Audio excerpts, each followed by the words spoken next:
Assalamualaikum warahmatullahi wabarakatuh.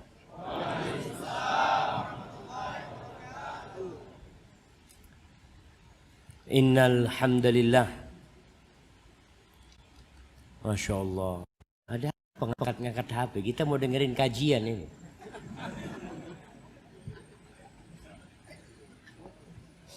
Jamaah, kehadiran antum di tempat ini itu disaksikan oleh malaikat-malaikat Allah Jalla Jalla. Cukup mereka yang menjadi saksi. Nggak perlu antum upload apa. Insya Allah. Segala puji hanya milik Allah Jalla Jalaluh.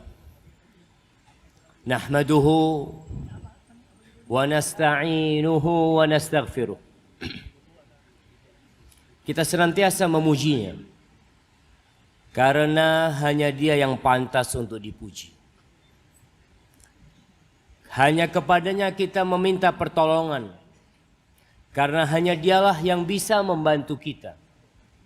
Dan kepadanya kita meminta ampunan. Karena dosa-dosa yang kita lakukan setiap hari diangkat. Dan setiap hari pula nikmat-nikmat Allah turunkan kepada kita.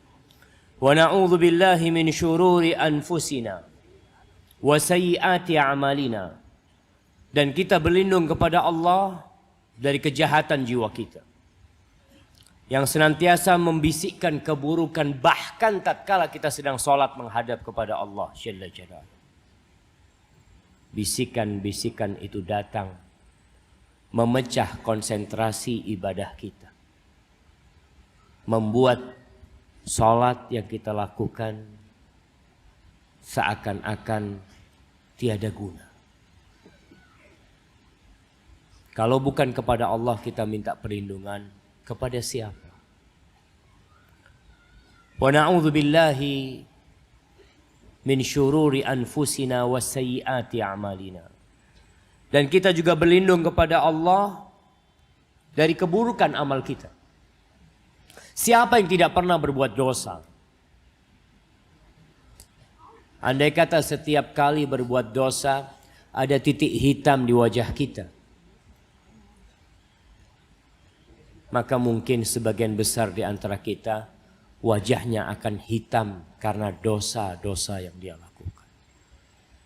Maka kita berlindung kepada Allah Jalla Jalla.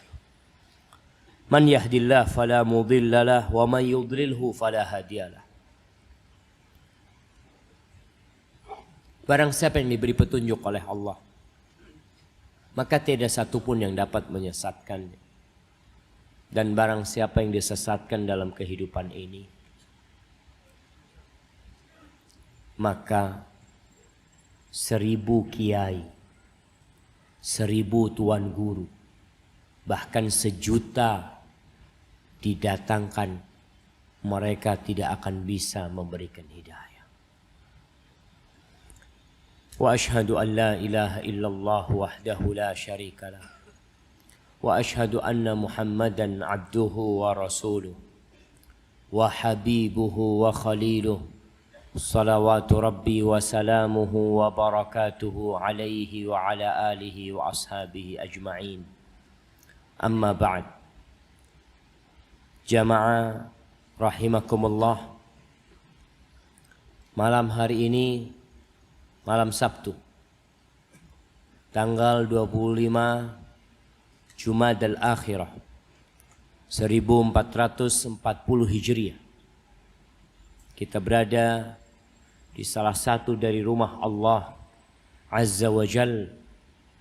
Semoga Allah menjadikan keberadaan kita di tempat ini dilimpahin berkah dan rahmat. Kamu akan mencintai.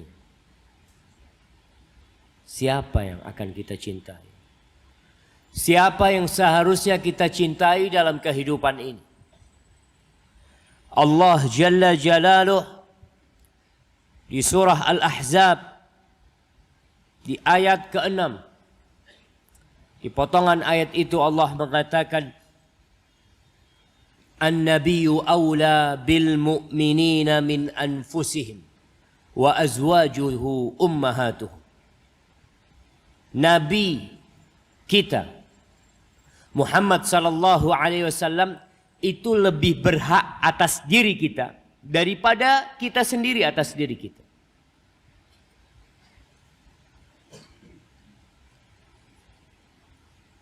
Kenapa seperti itu? Allah mengutus beliau sebagai rahmatan lil alamin. Sebelum Nabi diutus alaihi salatu wassalam, manusia hidup di masa jahiliyah. Antum camkan kalimat jahiliyah. Bukan seperti istilah jahiliyah buat teman-teman yang baru hijrah. Yang mengatakan, Ustadz dulu ana jahiliyah Ustadz. Mereka berada di masa di mana batu diagungkan. Binatang-binatang dikeramatkan. Yang berkuasa memakan yang lemah. Perzinaan dilakukan seperti hal yang biasa. Anak-anak perempuan dicabut hak hidupnya oleh mereka. Allah mengatakan wa idzal mau'udatu su'ilat bi ayyi dzambin qutilat. Ketika bayi-bayi perempuan yang dikuburkan itu ditanya, apa dosa kalian sehingga kalian harus dikubur hidup-hidup? Pada masa itu datang seorang nabi yang dikenal dengan Al-Amin. Selama hidupnya di kota Mekah 40 tahun menjadi manusia biasa, menjadi warga Mekah yang belum mendapatkan wahyu ilahi. Seluruh penduduk Mekah bersepakat bahwa beliau adalah makhluk terindah yang ada pada waktu itu, Al-Amin. Bahkan tatkala terjadi pertikaian yang hampir saja menjadikan Masjidil Haram banjir darah, selama 3 hari 3 malam ketika umur Nabi kita alaihi salatu wassalam 35 tahun, mereka bingung siapa yang paling pantas meletakkan Hajar Aswad. Semua kabilah beranggapan kami. Ada satu yang berani menyentuh, darah akan dikucurkan. Semua kabilah beranggapan mereka lebih pantas untuk meletakkan Hajar Aswad. Setelah 3 hari, mulai amarah mereka pudar. Akhirnya mereka berkata, sudahlah, kita jadikan orang yang pertama masuk ke Masjidil Haram ini penengah kita. Ditungguin oleh mereka yang 3 hari 3 malam mungkin tidak tidur. Ditunggu, tahu-tahu ada seorang manusia yang muncul dari lorong-lorong di antara rumah penduduk Mekah. Dulu nggak ada bangunannya Masjidil Haram. Yang ada Ka'bah, tempat tawaf yang dipagarin oleh rumah penduduk. Kenapa ada yang berdiri di sana? Ada tempat duduk. Jamaah, masih ada tempat di dalam? Masya Allah. Semoga yang berdiri, yang lebih besar pahalanya yang berdiri apa yang duduk?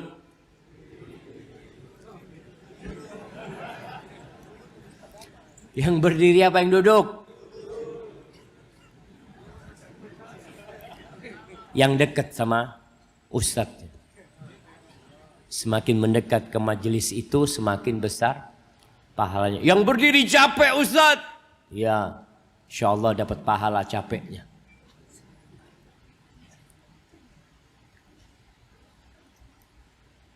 Ditungguin tuh. Tahu-tahu muncul manusia di antara lorong gang-gang rumah itu. Dilihat. Yang muncul siapa? Nabi kita Muhammad sallallahu alaihi wasallam. Keluar Nabi berjalan. Apa kata penduduk Mekah pada waktu itu? Radina bil amin. Kita ridha. Nih orang ini jadi penengah kita ridha. Kenapa? Mereka tidak menyebutkan namanya. Mereka menyebutkan sifatnya. Al-Amin. Kalau bicara namanya, dialah yang terpuji. Muhammad sallallahu alaihi wasallam. Gimana kita nggak mau cinta sama Nabi sallallahu alaihi wasallam? Setelah umur 40 tahun wahyu datang kepada beliau. Beliau mulai menyampaikan agama Allah ini kepada orang-orang yang beliau pilih. Istrinya Khadijah radhiyallahu taala anha. Yang Nabi alaihi salatu wassalam begitu mencintai Khadijah. Kalau antum membaca sejarah tentang Khadijah, antum akan cinta sama itu perempuan. Ikhwanil kiram, Allah itu kirim salam sama Khadijah. Antum bisa bayangkan Allah yang menciptakan langit 7 lapis itu. Itu kirim salam sama Khadijah. Jibril kirim salam dan Nabi sangat mencintai Khadijah. Abu Bakar As-Siddiq radhiyallahu taala anhu. Ali bin Abi Thalib radhiyallahu taala anhu. Zaid bin Harithah. Nabi terus menyampaikan dakwah ini dan ditentang oleh kaumnya. Berulang kali beliau disakiti secara verbal dan secara fisik. Bahkan pada akhirnya beliau diusir dari kota Mekah, berangkat ke Taif. Pulang dari Taif dilemparin batu. Kenapa? Untuk menyampaikan agama Allah ini. Beliau ingin semua manusia itu selamat dari api neraka. Beliau ingin kita itu selamat dari api neraka. Terus beliau memberikan nasihat. Antum cinta sama orang tua antum. Ana yakin. Apalagi kalau orang tua antum baik. Orang tua antum yang ngajarin antum sholat. Antum diajarin ngaji oleh ibu antum. Dibimbing ngaji. A, ba, ta, sa. Dipakain baju. Untuk bisa berangkat ke masjid. Kalau antum ingin sesuatu dibelikan oleh orang tua antum, maka antum akan cinta. Nabi kita itu lebih sayang kepada kita daripada orang tua kita kepada kita. Wallahi jamaah, Rasul sallallahu alaihi wasallam pernah mengatakan, la yu'minu ahadukum. Tidak beriman kalian. Seseorang di antara kalian tidak akan disebut mukmin hatta akun ahabba ilaihi min walidihi wa waladihi wan nasi ajma'in. Kalian tidak akan dikatakan beriman sampai menjadikan aku, kata Nabi SAW, lebih dia cintai daripada bapak dia, daripada ibu dia, daripada anak dia, bahkan daripada seluruh manusia. kita harus mencintai Nabi SAW lebih daripada cinta kita kepada negeri kita sendiri, bangsa kita sendiri. Kenapa? Kenapa kita harus cinta kepada Nabi SAW? Syekhul Islam Ibn Taimiyah rahimahullahu ta'ala mengatakan, wa amma sabab fi wujubi mahabbatihi sallallahu alaihi wasallam. Kalian mau tahu apa sebab kita harus mencintai Nabi sallallahu alaihi wasallam? Wa ta'zimihi, kita harus mengagungkan Nabi sallallahu alaihi wasallam akthar min ayyi syakhsin, lebih banyak daripada manusia manapun. Kenapa? Beliau mengatakan, fali anna a'zamal khairi fid dunya wal akhirah la yahsulu lana illa ala yadin nabi sallallahu alaihi wasallam bil imani bihi wattiba'i. Kebaikan jamaah, kebaikan dunia dan akhirat itu tidak akan pernah kita dapatkan kecuali lewat jalan Nabi alaihi salatu wassalam. Kita nggak akan pernah berbahagia. Allahu Akbar jamaah. Di dunia dan di akhirat. Kecuali lihat jalan Nabi alaihissalam. Beliau itu yang kasih tahu kepada kita, nih jalan menuju surga. Engkau jalan ini. Jalan ini berlobang. Jalan ini penuh dengan onak dan duri. Hati-hati, kau bawa lampu. Jangan sendirian, engkau bawa guru. Engkau bawa teman. Siapa yang ngajarin? Nabi kita alaihi salatu wassalam. Wallahi jamaah, kalau ada satu manusia, seorang penguasa yang kasih antum satu pulau di negeri ini, kasih antum pulau Sulawesi, antum jadi penguasa, jadi raja di Sulawesi, antum yang memiliki semua tanah yang ada di sini, antum bisa berbuat apa saja di sini. Bagaimana antum akan mensyukuri itu orang yang memberikan kebaikan kepada antum? Antum tidak akan pernah lupa. Taib. Kalau antum suatu hari hendak tenggelam di dalam sungai, antum sudah hampir mati, kemudian ada orang yang mengambil tangan antum, mengeluarkan antum ke daratan, dan antum selamat dari kematian. Berapa kali antum akan bersyukur kepada orang itu? Bagaimana cinta antum kepada orang itu? Nabi alaihi salatu wassalam itu yang menyelamatkan kita dari api neraka. Lalu engkau nggak mau sholawat buat Nabi SAW? Ahibati fillah.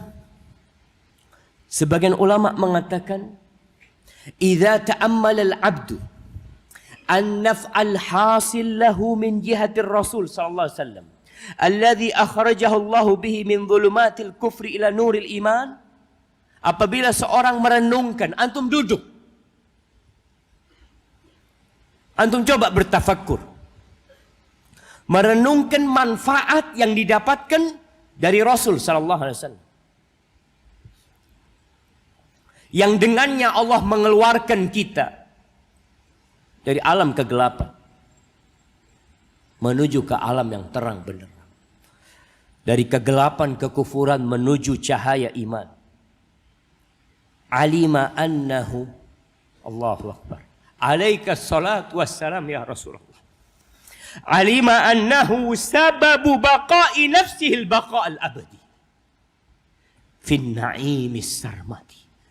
Ketika itu antum akan tahu kalau Nabi itu penyebab kita hidup kekal abadi dalam kenikmatan selama-lamanya. Itu Nabi sebabnya. Wa alima anna naf'ahu bidzalika a'zam min jami'i wujuhil intifa'an. Dia akan tahu bahwa manfaat yang dia dapatkan dari arah Nabi SAW lebih banyak dari semua manfaat yang kau dapatkan di dunia ini. Dari mana saja. Fastahaqqa lidzalika an yakuna hadduhu min mahabbatihi awfar min ghairihi. Maka pantaslah Nabi mendapatkan cinta lebih banyak daripada kecintaan kita kepada orang tua kita, daripada kecintaan kita kepada anak kita, kepada istri kita, kepada negeri kita. Pantas jamaah. Karena lewat beliaulah kita bakal bisa hidup kekal selama-lamanya dalam kenikmatan. Walakinnan nas yatafawatuna fi dhalika bihasabi istihdari dhalika wal ghaflati anhu. Kita ini beda-beda tapi cinta kita sama Nabi beda. Apa yang menyebabkan perbedaan itu? Perbedaan itu disebabkan perasaan antum. Kondisi antum, hadir enggak kebaikan-kebaikan Nabi buat kita di diri antum. Sebagian enggak pernah tahu tentang Nabi SAW. Enggak pernah memikirkan kalau Nabi itu berbuat baik sama kita.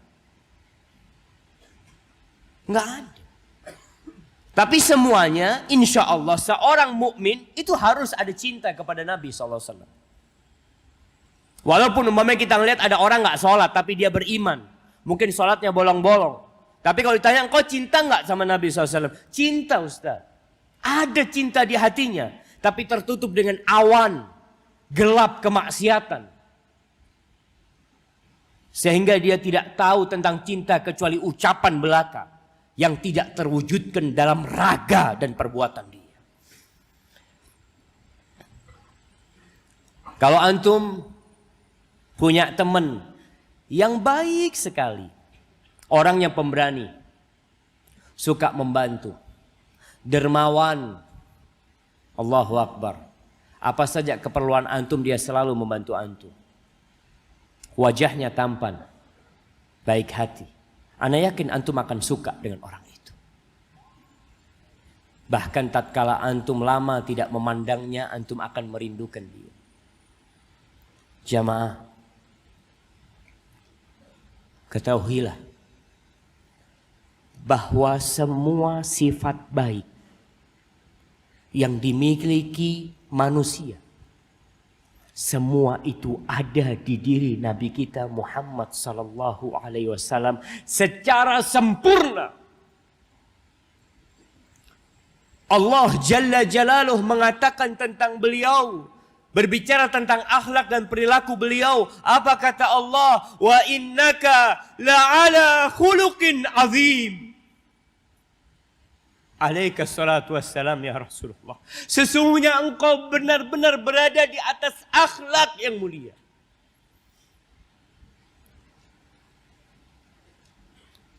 Allah mengatakan, laqad ja'akum rasulun min anfusikum azizun alaihi ma anittum harisun alaikum bil mu'minina raufur rahim. Itu Nabi kita. Beliau itu nggak ingin umatnya ini diberatkan dengan perintah-perintah Allah. Antum bayangin Nabi kita Muhammad sallallahu alaihi wasallam bolak-balik antara Nabi Musa dan Allah di Sidratul Muntaha. Untuk urusan sholat yang 50 waktu. Dia minta diringankan. Minta diringankan. Sampai akhirnya jadi 5 waktu. Ketika 5 waktu. Turun dengan perintah itu. Ditanya oleh Nabi Musa alaihissalam. Berapa yang Allah wajibkan kepada?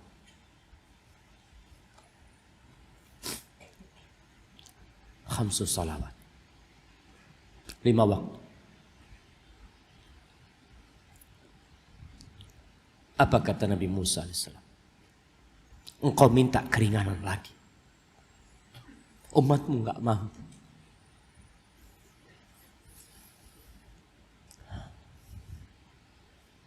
Apa kata Nabi SAW? Laqad raja'tu rabbi hatta stahyait. Aku udah bolak-balik minta keringanan sama Allah sampai aku malu, kata Nabi SAW. Beliau malu.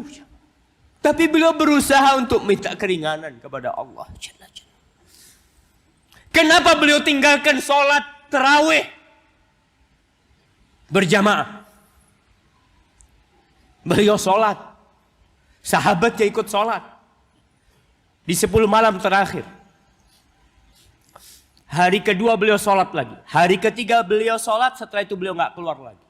Para sahabat menunggu datangnya Nabi SAW untuk memimpin sholat. Nabi tidak keluar. Kenapa? Beliau mengatakan, aku takut diwajibkan sholat tarawih itu buat kalian. Aku takut.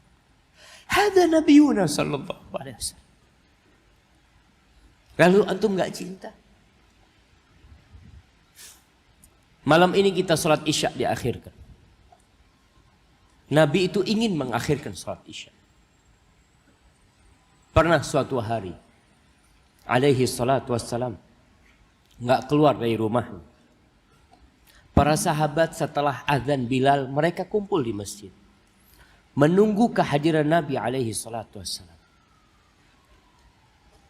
Sampai waktu larut, hampir pertengahan malam.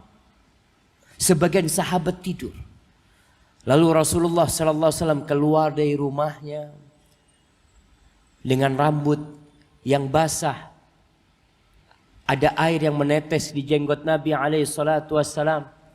Beliau lalu mengatakan, laula an asyqa ala ummati la akhartul isya ila nisfil lail. Andai kata kalau aku tidak takut menyulitkan umatku, aku akan akhirkan sholat isya ini sampai pertengahan malam. Tapi beliau tidak melakukan itu karena kesian sama kita. Alaihi salatu wassalam. Kita lihat bagaimana kecintaan para sahabat kepada Nabi alaihi salatu wassalam. Para sahabat siap, harta mereka itu Nabi yang bagiin. Datang tuh orang-orang Ansor, bawa harta mereka. Ya Rasulullah, hadhihi amwaluna. Ini harta kami. Silahkan engkau bagi Nabi. Silahkan kau bagi kepada siapa yang engkau kehendaki. Iksim bainana ya Rasulullah. Itu datang sahabat-sahabat. Tahu mereka Nabi lebih pantas dengan harta mereka. Bukan cuma harta, nyawa pun mereka berikan. Ketika perang Badar, apa kata para sahabat? Ya Rasulullah, law ista'radna binal bahr la khudnahu ma'ak. Kalau engkau minta kepada kami untuk menyeberangi lautan, kami akan seberangi lautan itu ya Rasul SAW. Untukmu semua itu ringan ya Rasul SAW.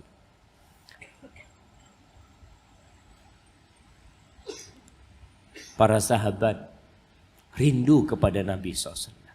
Rindu. Antum pernah nggak di hari Jumat duduk bersolawat buat Nabi SAW? Sejam, 2 jam, 3 jam. Hingga muncul kerinduan kepada Nabi alaihi salatu wassalam. Pernah? Mungkin sebagian orang di antara kita lebih rindu kepada public figure. Ada sebagian di antara antum yang rindu berjumpa dengan ustadz. Tapi antum gak rindu berjumpa dengan Nabi SAW. Salah kita membagi rindu kita. Antum seharusnya hidupkan rindu kepada Nabi SAW. Anas bin Malik radhiyallahu ta'ala anhu mengatakan, kana Rasulullah sallallahu alaihi wasallam yuqbilu wa ma 'alal ardi syakhsun ahabba ilaina minhu. Biasanya Nabi SAW datang tuh kepada kita. Subhanallah. Kata Anas, tidak ada satupun manusia yang lebih kita cintai daripada beliau alaihi salatu wassalam. Ali bin Abi Thalib radhiyallahu ta'ala anhu mengatakan, kana wallahi ahabba ilaina min amwalina wa auladina wa abaina wa ummahatina wa minal ma'il barid ala dhama. Nabi alaihi salatu wassalam itu lebih kami cintai daripada harta kami, daripada anak-anak kami, daripada orang tua kami, bapak kami, ibu kami, dan dari air dingin di saat kehausan. Kita lebih cinta kepada Nabi sallallahu alaihi wasallam. Cinta mereka penuh dengan penghormatan. Amr ibn al-As radhiyallahu ta'ala anhu, dia mengatakan, walau su'iltu an asifahu ma abtaq. Kalau kalian minta, dia cerita kepada para tabi'in, kalau kalian minta kepada aku, tolong sifati Nabi SAW, gambarkan kepada kami wajahnya, aku gak mampu menggambarkan gimana indahnya wajah Nabi SAW. Kenapa? Li'anni lam akun amla ainayya minhu. Aku gak pernah melihat Nabi dengan pandangan yang tajam gitu, gak pernah. Kenapa? Karena aku mengagungkan Rasulullah sallallahu alaihi wasallam. Ahibati fillah, Urwah ibn Mas'ud Al-Thaqafi radhiyallahu ta'ala anhu, sebelum dia beriman, dia salah satu pemuka Thaqif dari Taif. Pada tahun ke-7 Hijriah terjadi tahun ke-6 Hijriah terjadi perjanjian Hudaybiyah. Sebelum perjanjian itu ada negosiasi. Orang-orang Quraisy kirim orang untuk nego supaya Nabi SAW nggak masuk ke kota Mekah. Salah satu yang dikirim adalah Urwah ibn Mas'ud Al-Thaqafi. Ketika dia datang kepada Nabi alaihi salatu wassalam, negosiasi, di sebelah Nabi alaihi salatu wassalam ada sahabat yang berdiri, Al-Mughirah ibn Syu'bah, dengan pedangnya. Dia menjaga Nabi alaihi salatu wassalam. Urwah ketika negosiasi, dia pegang jenggot Nabi SAW. Dia pegang jenggot Nabi SAW. Biasanya orang Arab seperti itu, kadang kala ngobrol sambil dipegang jenggotnya. Itu Urwah Al-Mughirah bin Syu'bah menepuk tangannya Urwah. Ketika mau pegang jenggot, ditepuk dengan sarung pedangnya. Tarik tanganmu sebelum tidak kembali lagi kepadamu. Urwah tanya, ma aghlabak? Kok orangnya kok kasar banget? Kata dia. Siapa orang ini? Apa kata Nabi SAW? Hadza ibnu akhika. Ini keponakanmu, Al-Mughirah ibn Syu'bah.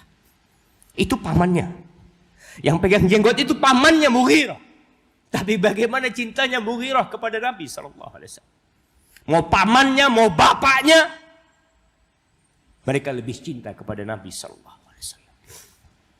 Setelah pulang habis negosiasi, dia mengatakan kepada orang-orang Quraisy, ya ma'syara Quraisy, aku ini pernah dikirim bersama delegasi menjumpai Raja Romawi, Kaisar Romawi, Kisra yang ada di Persia, Muqawqis yang ada di Mesir. Aku sudah melihat raja-raja, tapi aku tidak pernah melihat sebuah umat yang mencintai rajanya seperti cintanya sahabat Muhammad kepada Muhammad sallallahu alaihi wasallam. Aku nggak pernah lihat. Wallahi Nabi SAW meludah, itu ludahnya tidak jatuh di tanah. Para sahabatnya rebutan ludah Nabi SAW.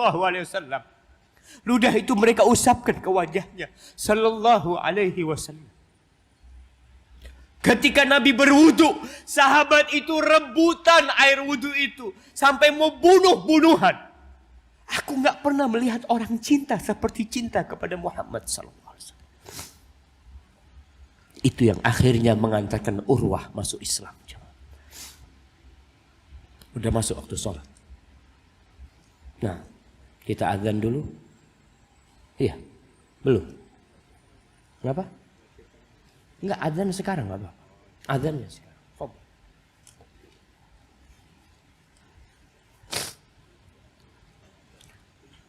Silahkan yang azan dulu, lalu kita lanjutkan.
Allahumma salli wa sallim ala nabiyyina Muhammad Suatu hari Umar bin Khattab radhiyallahu taala anhu mengatakan kepada paman Nabi Abbas. Dia mengatakan, "Ya Abbas, wallahi la islamuka yawma aslamta ahabbu ilayya min islamil Khattab." Wahai Abbas, demi Allah, ketika engkau masuk Islam, di hari engkau masuk Islam, itu lebih aku cintai daripada masuk Islamnya bapakku Khattab. Masuk Islamnya Abbas sama Umar bin Khattab lebih dicintai daripada masuk Islamnya bapaknya sendiri. Lau aslam, kalau bapakku masuk Islam. Wa ma bi illa anni qad araftu anna islamaka kana ahabba ila Rasulillah sallallahu alaihi wasallam min islamil Khattab ila aslam. Kenapa aku mengatakan itu? Karena aku tahu masuk Islamnya engkau itu lebih dicintai Nabi SAW daripada masuk Islamnya bapakku. Sehingga Umar bin Khattab tahu diri dia. Siapa Abbas? Maka perhatian Umar bin Khattab radhiyallahu taala anhu ketika jadi khalifah, itu beliau memberikan perhatian yang lebih kepada orang-orang yang dicintai Nabi alaihi salatu wassalam. Karena kalau benar cintamu kepada fulan, engkau akan mencintai orang-orang yang dicintai fulan. Umar bin Khattab itu ketika membagikan santunan yang diberikan kepada para sahabat tiap tahun, Umar memberikan kepada Usamah bin Zaid bin Harithah. Kita tahu 4 orang yang masuk Islam lebih dulu. Khadijah, Abu Bakar, Ali, Usamah bin Zaid bin Harithah. Zaid bin Harithah. Ini anaknya Zaid. Usamah bin Zaid. Itu dikasih oleh Umar bin Khattab 3.500 dirham. Santunan tiap tahun. Dan anaknya sendiri dikasih 300 dirham. Bingung anaknya ini. Dia tanya sama bapaknya, "Ayah, kenapa kok Usama dikasih lebih banyak daripada aku? Padahal sama kita." Apa kata Umar kepada anaknya? "Li'anna Zaidan kana ahabba ila Rasulillah sallallahu alaihi wasallam min abik." Karena Zaid itu lebih dicintai Nabi daripada bapakmu sallallahu alaihi wasallam. Wa Usama ahabba ila Rasulillah sallallahu alaihi wasallam minka. Dan Usamah bin Zaid lebih Nabi cintai sallallahu alaihi wasallam daripada engkau. Fa'athartu hubba Rasulillah sallallahu alaihi wasallam. Maka aku lebih mengutamakan cinta Nabi alaihi salatu wassalam. Pada suatu hari datang seorang kepada Nabi alaihi salatu wassalam. Cerita ini disebutkan oleh Syekh Albani dalam As-Sahihah. Orang ini mengatakan, "Ya Rasulullah, alaika salatu wassalam ya Rasulullah. Innaka la ahabbu ilayya min nafsi. Wa la ahabbu ilayya min ahli. Wa ahabbu ilayya min waladi." Engkau itu lebih aku cintai daripada diriku sendiri. Engkau itu lebih aku cintai daripada istriku, daripada anakku. Wa inni la akunu fil bait fa'adhkuruka. Aku tuh di rumah, duduk di rumah kadang-kala jadi ingat kepadamu wahai Nabi SAW. Fama asbir hatta atiyaka. Aku nggak sabar Nabi, sampai aku datang. Kalau sudah kerinduan datang itu aku tinggalkan rumahku, aku datang untuk menjumpaimu. Fa'anzur ilaik. Dia hanya ingin melihat wajah Nabi SAW. Wallahi jamaah, ini sahabat pernah berjumpa Nabi, rindu sama Nabi. Tapi Nabi SAW pernah mengatakan, "Inna min asyaddin nasi hubban li man lam yarani." Termasuk orang yang paling mencintai aku adalah orang yang belum pernah melihatku. Dia bukan sahabat. Dia belum pernah berjumpa dengan Nabi SAW. Wadda law ra'ani bimalihi wa ahlihi. Dia ingin bisa melihatku walaupun harus mengorbankan harta dan keluarganya semua. Ini sahabat rindu sama Nabi. Gak sabaran dia di rumahnya sampai melihat wajah Rasul sallallahu alaihi wasallam. Wa idza dzakartu mauti wa mautak. Kalau aku ingat aku bakal mati dan engkau akan meninggal dunia juga.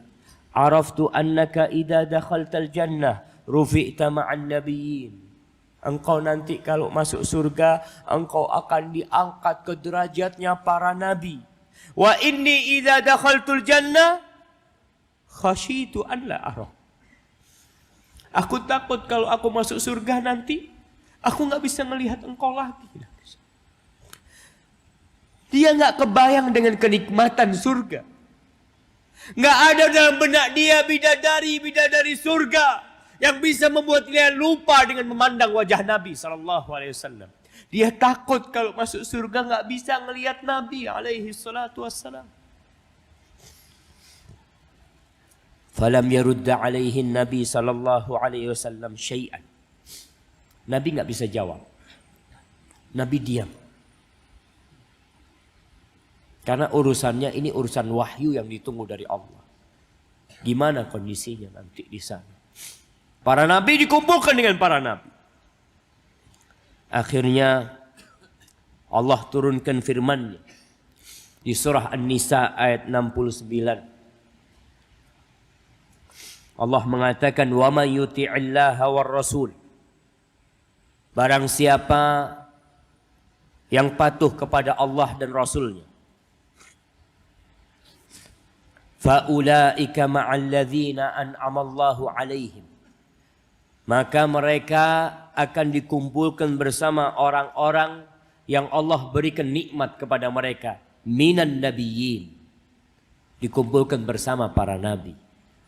Was-siddiqin, dan orang-orang yang siddiq. Was-syuhada, dan orang-orang yang mati syahid. Was-salihin, dan orang-orang soleh. Wa hasuna ulaika rafiqa, dan mereka adalah sahabat teman yang sangat baik. Suatu hari datang lagi sahabat kepada Nabi sallallahu alaihi wasallam. Dia mengatakan, "Ya Rasulullah, mata sa'ah?" Wahai Rasul, alaika salatu wassalam ya Rasulullah, kapan kiamat akan terjadi? Nabi alaihi salatu wassalam balik bertanya, wa madza a'datta lis-sa'ah? Dan apa yang engkau persiapkan untuk kiamat? Kata dia, ya aku sholat, cuma ya nggak banyak. Aku puasa, tapi ya biasa gitu. Artinya bukan orang yang puasa sunnahnya banyak apa enggak. Tapi aku itu cinta kepada Allah dan Rasul. Lalu Nabi SAW mengatakan, Anta ma'aman ahbabta. Engkau akan dikumpulkan bersama orang yang engkau cintai. Anas bin Malik radhiyallahu ta'ala anhu, ketika meriwayatkan hadis ini mengatakan, fama farihna bi syai'in farahana bi qaulin Nabi sallallahu alaihi wasallam anta ma'aman ahbabta. Kita tuh enggak pernah gembira seperti gembiranya kita setelah dikasih hidayah Islam, seperti gembiranya kita dengan ucapan Nabi alaihi salatu wasallam. Engkau dikumpulkan bersama orang yang kau cintai. Kita ni amalannya nggak bisa menyamai amalan Nabi sallallahu alaihi wasallam. Sampai bengkak-bengkak beliau salat alaihi salatu wasallam. Tapi dengan cinta kepada Nabi sallallahu alaihi wasallam, kita bisa dikumpulkan bersama Rasulullah sallallahu alaihi wasallam. Ahibati fillah, ada sahabat Nabi yang lainnya, Dzul Bijadain, Abdullah Dzul Bijadain. Dia ini disebutkan dalam kitab Sifatus Safwah. Dia besar Dirawat oleh pamannya, bapaknya sudah mati. Dia ingin masuk Islam. Tapi pamannya nggak masuk Islam. Dia tunggu Islamnya pamannya. Ternyata pamannya nggak masuk Islam. Akhirnya Dzulbijadain ini nama aslinya Abdul Uzza. Kemudian diganti sama Nabi SAW Abdullah. Dia mengatakan, ya am, wahai paman, kuntu antadhiru salamataka bi islamik. Paman, aku itu nunggu keselamatanmu. Aku nunggu masuk Islamnya engkau. Fala araka turidu Muhammadan. Aku lihat engkau enggak mau menuju ke Muhammad sallallahu alaihi wasallam. Fa'dhan li fil Islam. Izinkan aku masuk Islam. Keponakan masih menghormati paman. Karena dia dibesarkan oleh paman. Apa kata pamannya? Wallahi la in aslamta. Demi Allah, kalau kamu masuk Islam, la antazi'anna kulla ma a'taituka hatta thawbayk. Kalau engkau masuk Islam, aku akan tarik semua fasilitas yang pernah aku berikan kepadamu. Sampai baju yang kau pakai aku akan lepas. Apa kata Dzulbijadain? Dia teriak dengan semangatnya mengatakan, nadratun min Muhammadin alaihi salatu wassalam ahabbu ilayya minad dunya wa ma fiha. Satu pandangan melihat Nabi Muhammad SAW lebih aku cintai daripada dunia dan isinya. Engkau ambil semuanya. Dia lepas semuanya. Kemudian ada kain kasar yang mungkin buat keset. Itu yang dipakai baju sama dia. Dia sobek, satu buat sarung, satu buat selendang sama dia untuk berjumpa Nabi sallallahu alaihi wasallam. Ketika ditanya oleh Nabi sallallahu alaihi wasallam, "Masmuka?" Siapa namamu? Abdul Uzza. Faqala bal Abdullah Dzulbijadain. Engkau Abdullah yang pakai dua baju yang kasar itu. Ada cerita indah buat Dzulbijadain, antum baca cerita. Bagaimana mereka mencintai Nabi alaihi salatu wassalam. Sahabat Nabi yang namanya Zaid ibn Dathinah. Dia diutus oleh Nabi alaihi salatu wassalam. Tapi dalam satu peperangan, kemudian dia ditawan oleh orang-orang musyrikin di Mekah. Maka akhirnya Safwan bin Umayyah anaknya Umayyah bin Khalaf. Nanti Safwan ini masuk Islam. Antum bisa lihat orang-orang yang benci kepada Islam. Kalau Allah mau kasih hidayah, Allah tinggal ngomong kun fayakun.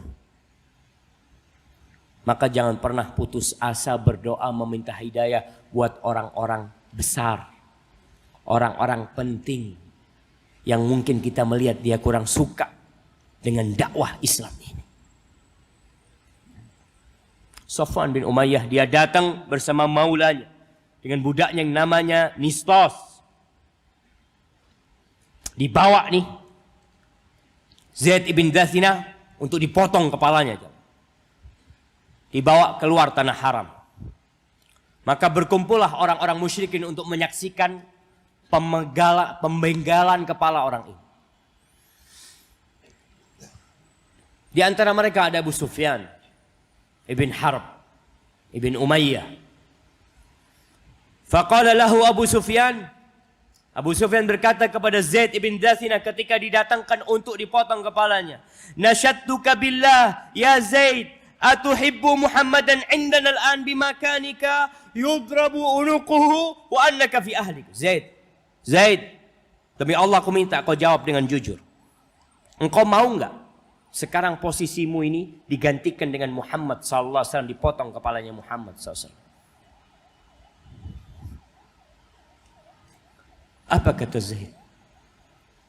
Wallahi ma uhibbu anna Muhammadan sallallahu alaihi wasallam al-an fi makanihi alladhi huwa fihi tusibuhu syaukatun tu'zi.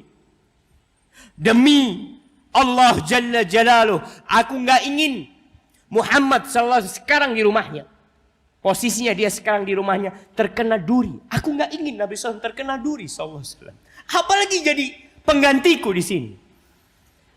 Apa kata Abu Sufyan? Ma ra'aitu minan nas ahadan yuhibbu ahadan kahubbi ashabi Muhammadin sallallahu alaihi wasallam Muhammadan. Aku nggak pernah ngelihat orang cinta kepada orang lain seperti cintanya sahabat Muhammad kepada Muhammad sallallahu alaihi wasallam. Kemudian dipenggal kepalanya Zaid ibn Dathina.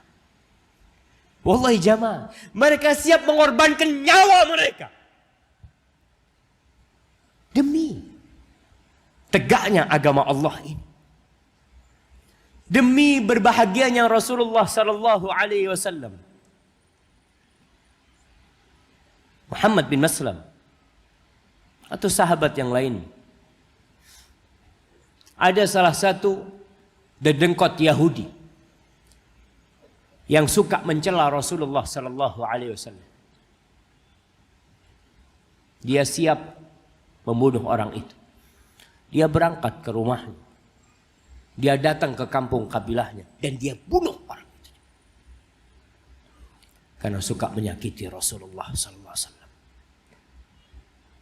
Mu'ad ibn Amr ibn Jamuh sama Muawid bin Afra, dua pemuda pembunuh Abu Jahal.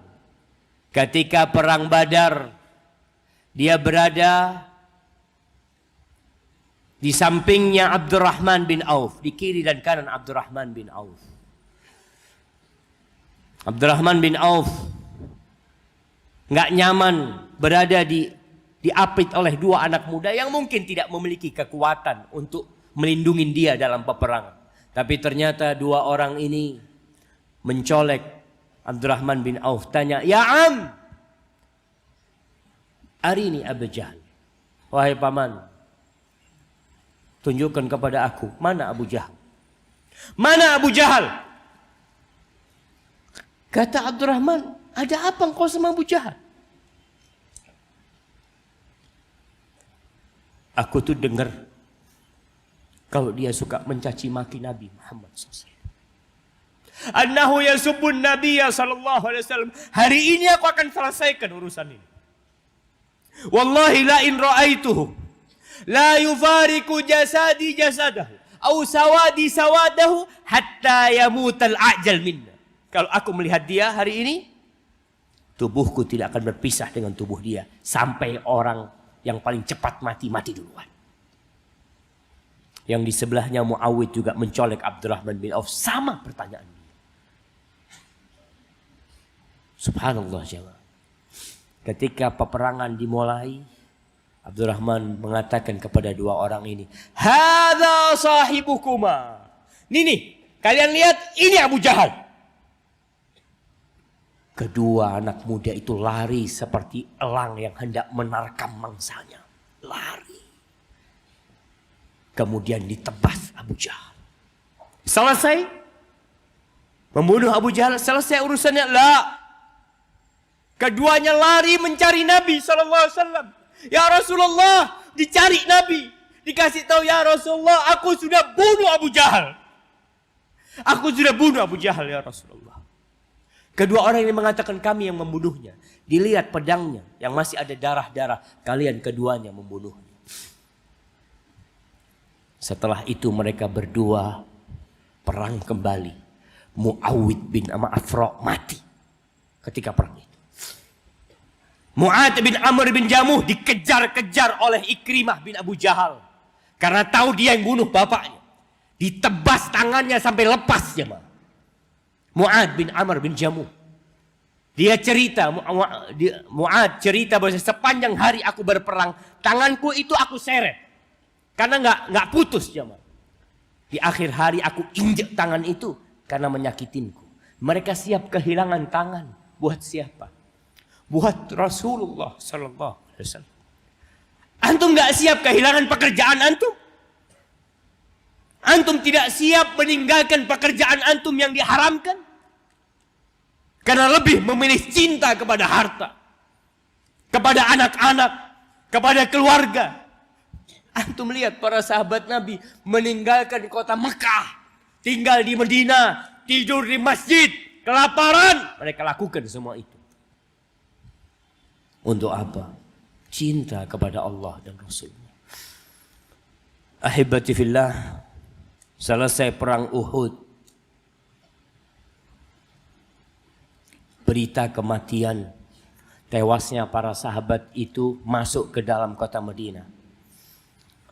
Ada seorang wanita yang mendapatkan informasi suaminya mati, bapaknya mati, saudaranya mati. Dia lihat tuh jenazah bapak, suami, saudaranya mati. Apa yang dia tanyakan? Dia nggak teriak-teriak dengan kematian saudara-saudaranya, dengan kematian ayah dan suaminya. Dia bertanya, "Ma fa'ala Rasulullah sallallahu alaihi wasallam?" Nabi gimana kondisinya? Rasulullah gimana kondisinya? Rasulullah khairan, kata dia. Huwa bihamdillah kama tuhibbin. Nabi baik seperti yang kau inginkan. Aruni hatta anzur ilaih. Tunjukkan, aku mau lihat Nabi SAW. Aku mau lihat Nabi.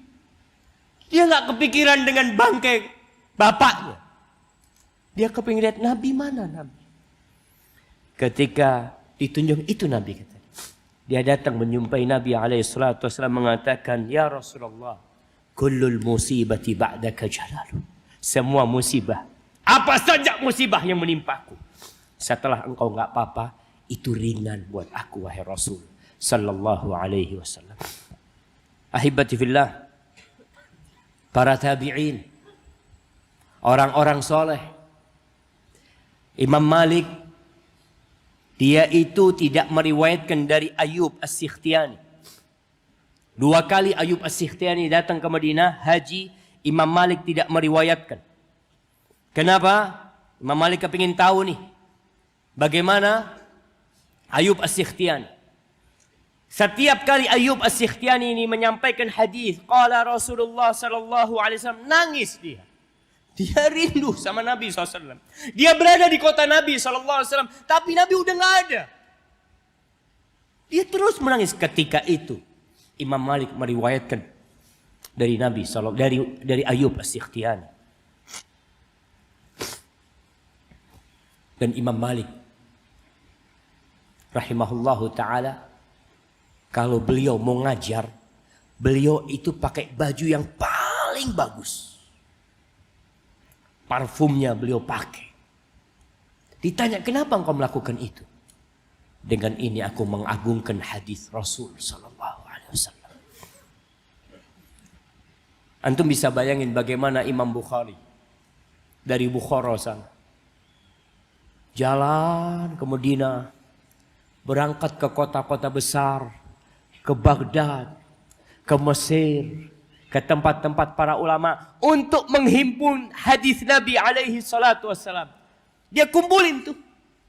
Capek mereka jamaah. Imam Muslim seperti itu, Imam Abu Dawud seperti itu, Imam Nasai, Ibnu Majah, At-Tirmidzi, Imam Ahmad bin Hanbal capek keliling dunia mengumpulkan hadis Nabi alaihi salatu wassalam. Sekarang hadis itu sudah jadi buku. Antum tinggal baca, antum tinggal belajar, antum tinggal amalkan. Kita nggak mau belajar. Apa yang antum baca selama ini? Antum sudah selesaikan Sahih Bukhari?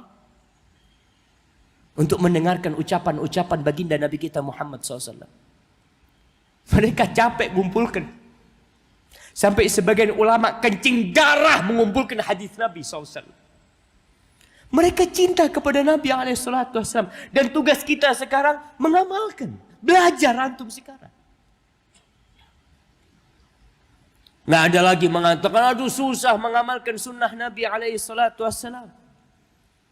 Sunnah ini sudah diamalkan oleh orang-orang sebelum kita. Dan mereka mampu mengamalkan. Sekarang ini sarana belajar begitu banyaknya. Begitu mudahnya. Hanya kita yang nggak mau belajar. Yang terakhir jamaah, Al-Imam Ibnu Katsir dalam kitabnya Al-Bidayah wan Nihayah ketika menceritakan peristiwa di tahun 394 Hijriah. Kafilah dari Irak berangkat berhaji. Mereka langsung menuju ke Mekah, nggak ke Madinah. Kalau antum baca sejarah, baca tuh buku Al-Bidayah wan Nihayah, antum akan lihat 20.000 jemaah haji dibunuh oleh orang-orang Syiah Rafidhah, Qaramithah. Sebagian mereka ada tahun-tahun tertentu nggak ada satupun orang Irak yang berangkat haji. Kenapa? Karena banyaknya penyamun, perampok yang ada. Pada tahun 394 Hijriah, selesai berangkat haji, Amir haji mereka mengatakan kita harus cepat-cepat ke Baghdad. Pulang kita. Karena takut nanti ada hal-hal yang tidak diinginkan di jalan.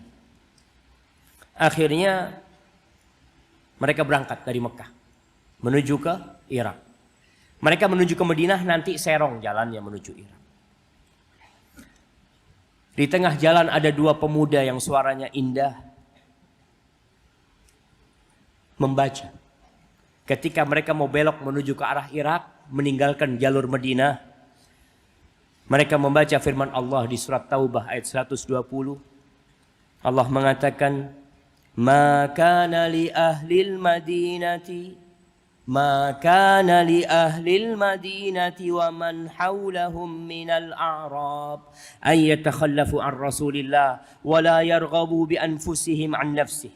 Enggak pantas, enggak seharusnya, enggak sepantasnya orang-orang Madinah dan orang-orang di sekitar Madinah itu untuk meninggalkan Rasul sallallahu alaihi wasallam. Kemudian mereka lebih mengutamakan diri mereka daripada Nabi alaihissalatu. Enggak pantas mereka melakukan ini. Ketika ayat itu dibacakan, mereka mau berangkat ke Irak, nangis orang-orang itu. Kita nggak bisa sampai ke Madinah, ke Masjid Nabawi, di tempat Nabi SAW. Mereka menangis, dan itu onta-onta jamaah, subhanallah. Semuanya menuju ke anak muda ini yang baca Quran ini. Gimana, kalian mau pulang ke Irak? Apa mau ke Madinah? Akhirnya amirnya nggak tahan, kita berangkat ke Madinah. Mereka rindu ke Masjid Nabawi, ke kota Madinah, untuk mengucapkan salam kepada Rasul sallallahu alaihi wasallam. Salat di Masjid Nabawi dan mengucapkan salam kepada Nabi alaihi salatu wassalam. Mereka berangkat jemaah. Enggak jadi berangkat ke Irak. Dan Ibnu Katsir menyebutkan setelah dari Madinah mereka pulang sampai Baghdad selamat semua. Kita ini udah mudah. Fasilitas umroh mudah. Ziarah ke Masjid Nabawi mudah. Mengamalkan sunnah Nabi mudah. Belajar sunnah Nabi mudah. Nunggu apa antum jamaah? Antum gak perlu berdarah-darah lagi. Allahumma lakal hamdu kulluhu wa lakal syukru kulluhu. Semoga Allah menguatkan kita untuk mengamalkan sunnah Nabi ini jamaah. Mencintai Nabi alaihissalatu wassalam lebih daripada orang tua kita, daripada keluarga kita, daripada bangsa dan negeri kita. Hadza wallahu a'lam bissawab. Itu yang bisa Anda sampaikan. Apabila benar itu dari Allah Jalla Jalaluh. Kalau ada yang salah dan kurang berkenan itu dari diri Anda pribadi, Allah dan Rasul yang terbebaskan dari kesalahan itu. Boleh. Bismillah. Ustaz, apakah seorang ahli maksiat dan orang munafik seperti saya bisa bertemu dengan Nabi surga? Mohon doakan. Aku ingin tobat, tapi mengapa aku seorang yang pantas, terlalu kotor dan bergelimang dengan dosa? Apakah Allah akan mengampuniku? Mohon doanya Ustaz, agar aku memperbaiki dosa dengan lagi. Jamaah rahimakumullah. Allah itu mengatakan, Nabbi ibadi anni anal ghafurur rahim. Sampaikan kepada hamba-hambaku kalau aku adalah Rabb yang maha pengampun dan maha pengasih. Wa anna azabi huwal azabul alim. Dan azabku adalah azab yang pedih, kata Allah Jalla Jalaluhu. Semuanya melakukan dosa. Dan semuanya memiliki kesempatan yang sama bertobat kepada Allah Subhanahu wa taala. Tinggal engkau harus berusaha memerangi nafsumu sendiri. Pintu tobat tidak pernah ditutup sampai ruh seorang berada di kerongkongan. Sampai matahari terbit dari arah barat. Maka tugasmu sekarang kalau engkau merasa berbuat dosa, cepat bertobat. Tinggalkan teman-temanmu. Ganti tempat mainmu. Cari orang-orang yang baik. Allah Jalla Jalaluhu tidak akan pernah bosan sampai engkau bosan tobat kepadanya. Tapi kalau engkau tidak meninggalkan teman-temanmu, tetap mengikuti hawa nafsumu, maka ditakutkan ajal menjemputmu, engkau tetap berlumuran dosa. Allah jamaah, ya kalau bicara penyakit-penyakit seperti ini di masyarakat, itu biasanya karena sohib dan teman. Karena apa yang ditonton juga. Maka segera tinggalkan teman-temanmu, cari teman-teman yang baik, banyak baca Rabbighfirli wa tub alayya innaka antat tawwabul ghafur, dan kita doakan semoga semua pelaku dosa itu dibuka pintu tobatnya oleh Allah Subhanahu wa taala dan diterima tobatnya. Barakallahu fikum. Assalamualaikum. Ana sangat mencintai baginda Rasulullah SAW. Cita-cita tertinggi ana ingin sekali memulung saat di telaga nanti beliau mengatur. Lalu ana takutkan jika sampai akhir nanti ana belum sampai melaksanakan sunnah tebusannya, yaitu menikah. Ana memiliki niat menikah, namun ana takut jika sampai akhir nanti ana tidak sempat melaksanakannya. Apakah ana masih bisa memeluk Rasulullah jika ana meninggal dalam keadaan budak yang dikatakan bukan bagian dari umat?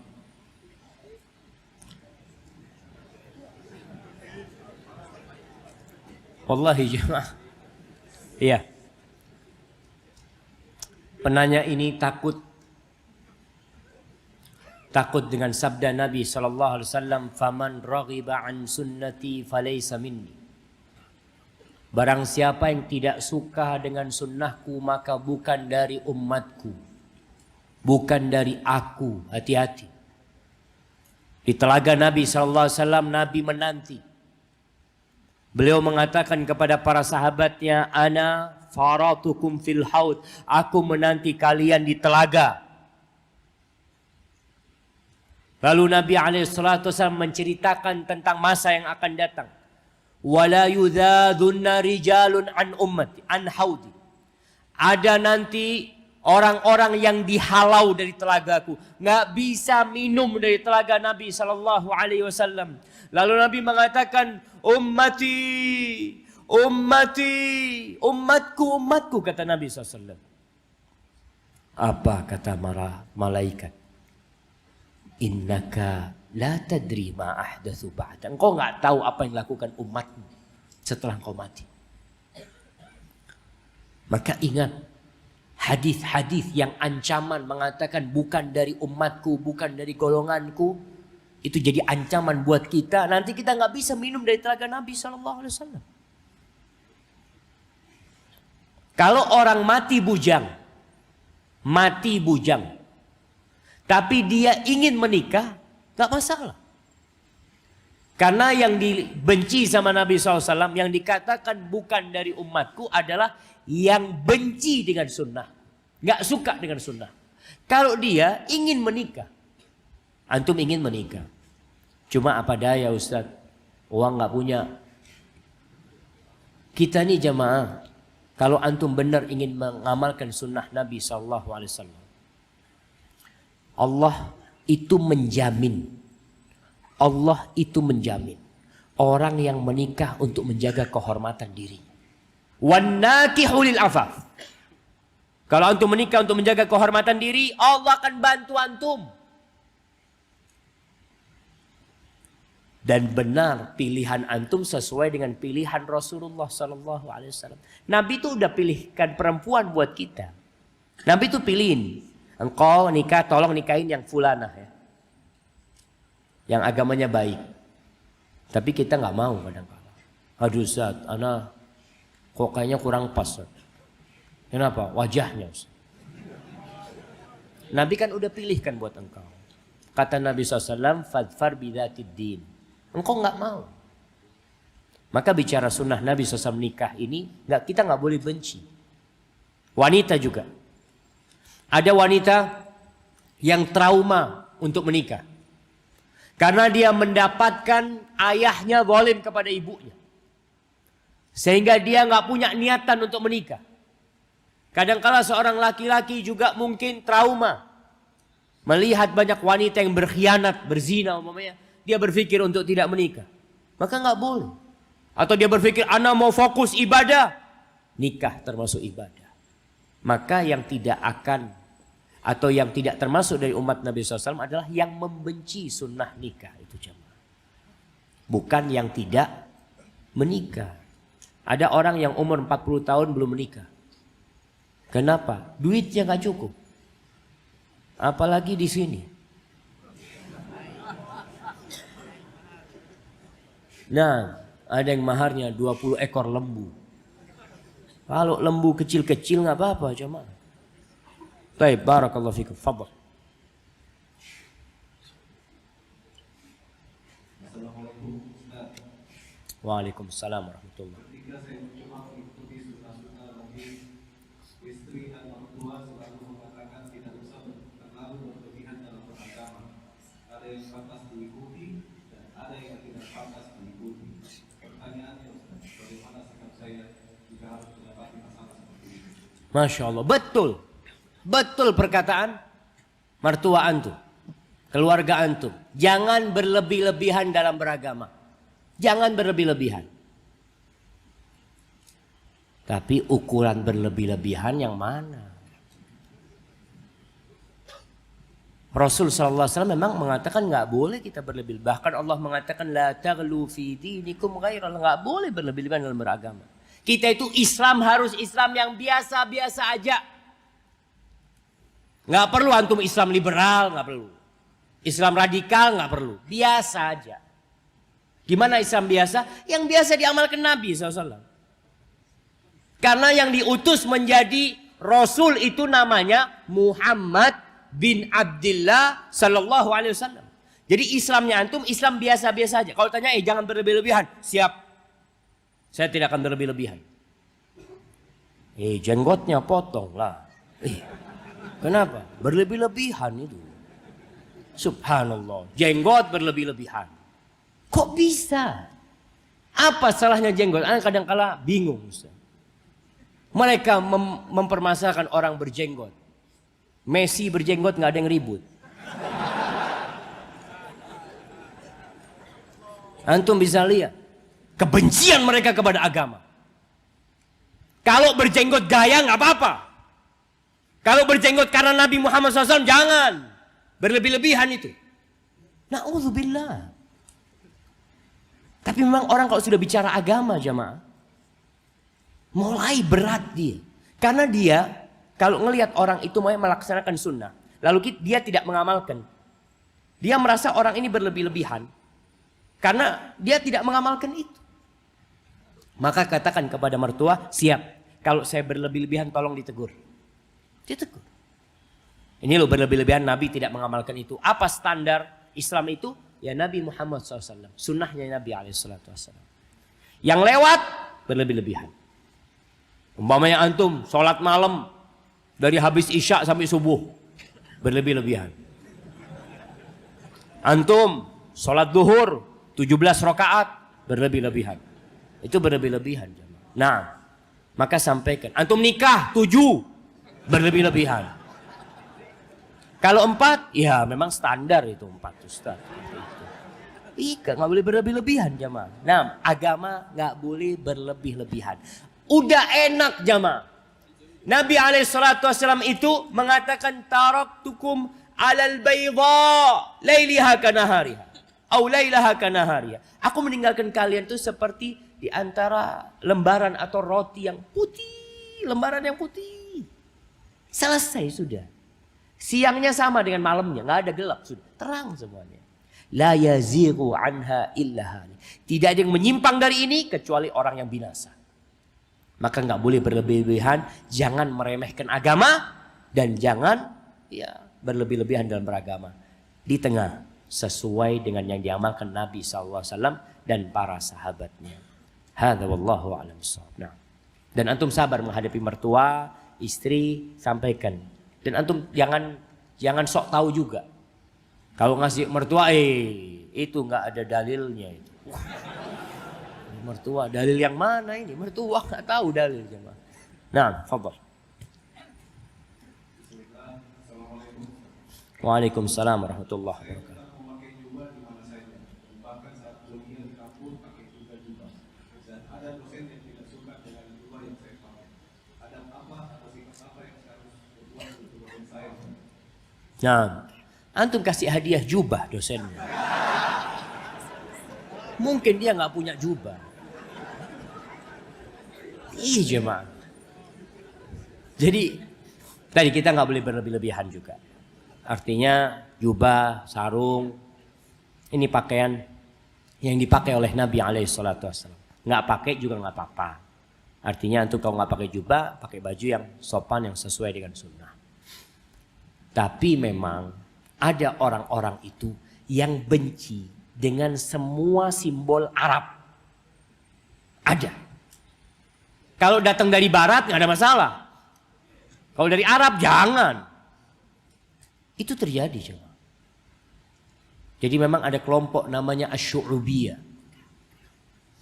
Asy'urubiyah itu orang anti Arab tuh. Seperti yang terjadi di Turki.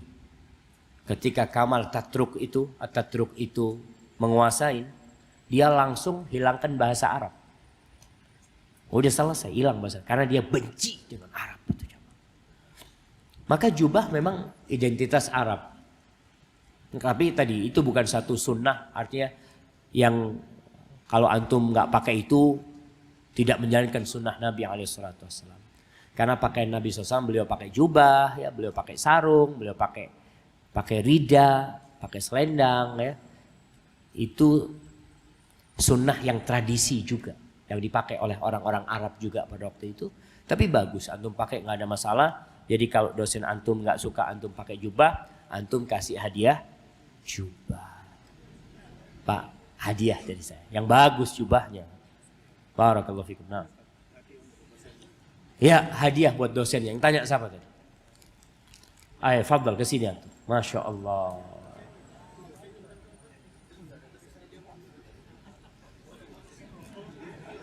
Jangan difoto, Mas.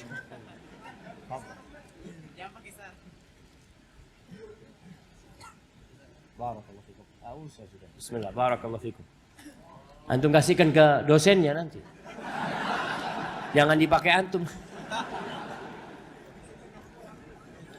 Kemudian yang pakai jubah jemaah. Tolong pakai jubah yang rapi. Karena terus terang sebagian teman-teman yang ngaji ini pakai baju kurang, nggak disetrika. Oh kan nggak wajib disetrika. Nggak wajib lah. Tapi kalau disetrika bagus, pakai parfum. Sehingga Islam itu kelihatan indah. Jadi orang ketika lihat antum datang ke kampus, itu jalan sekampus itu aromanya parfum antum. Allahu Akbar. Nah, jadi orang tahu, oh fulanan sudah datang. Dari mana? Parfumnya tercium. Gitu kan. Parfum yang wangi tapi jamaah. Barakallahu fikum. Nah, fadhal. Khalas. Belum selesai jamaah. Jamaah panitia bilang selesai, bukan ana lo jamaah. Tapi itu yang bisa ana sampaikan sebagai penutup jamaah. Sering-sering antum membaca tentang Rasulullah sallallahu alaihi wasallam. Karena tak kenal maka tak sayang. Pernah suatu hari ada orang-orang Ansor itu punya onta. Ontanya ini nggak mau kerja, marah-marah ontanya itu. Akhirnya mereka datang kepada Nabi SAW. Ya Rasulullah, onta kami nggak mau diajak kerja. Gimana ini solusinya? Nabi datang SAW ke kebunnya. Ketika masuk ke sana, orang-orang takut. Ya Rasulullah jangan masuk, Nabi SAW takut nanti dia menyakitimu. Enggak, labas. Jangan takut kalian. Ketika Nabi SAW masuk, onta itu langsung datang dan sujud di sisi Nabi SAW. Dipegang sama Nabi SAW, kemudian diajak kerja sama Nabi SAW. Subhanallah. Onta kenal sama Nabi SAW. Pokok pohon kurma. Nabi SAW awal datang ke Madinah, beliau nggak punya mimbar. Beliau kalau ceramah itu bersandar ke pohon kurma itu. Ketika dibikinkan mimbar, pohon kurma itu menangis. Mengeluarkan suara seperti suaranya anaknya sapi yang ditinggal ibunya. Atau seperti suara bayi dalam riwayat lainnya. Ada suara pokok yang keluar dari sana. Nabi turun dari mimbarnya, dipeluk sama Nabi SAW sampai diem. Kata Nabi SAW, kalau aku tidak peluk itu pohon, dia akan terus mengeluarkan suara sampai hari kiamat. Rindu kepada Nabi SAW. Hasan al-Basri radhiyallahu ta'ala anhu kalau meriwayatkan hadis ini mengatakan, jamaah, pohon aja rindu sama Nabi SAW. Gimana dengan kalian? Kenapa kita tidak rindu kepada Nabi SAW? Allahumma inna nas'aluka hubbak wa hubba man yuhibbuka wa hubba kulli amalin yuqarribuna ila hubbik. Allahumma rzuqna hubbaka wa hubba nabiyyika Muhammad sallallahu alaihi wasallam. Subhanakallahumma wa bihamdika asyhadu an la ilaha illa anta astaghfiruka wa atubu ilaik. Assalamualaikum warahmatullahi wabarakatuh.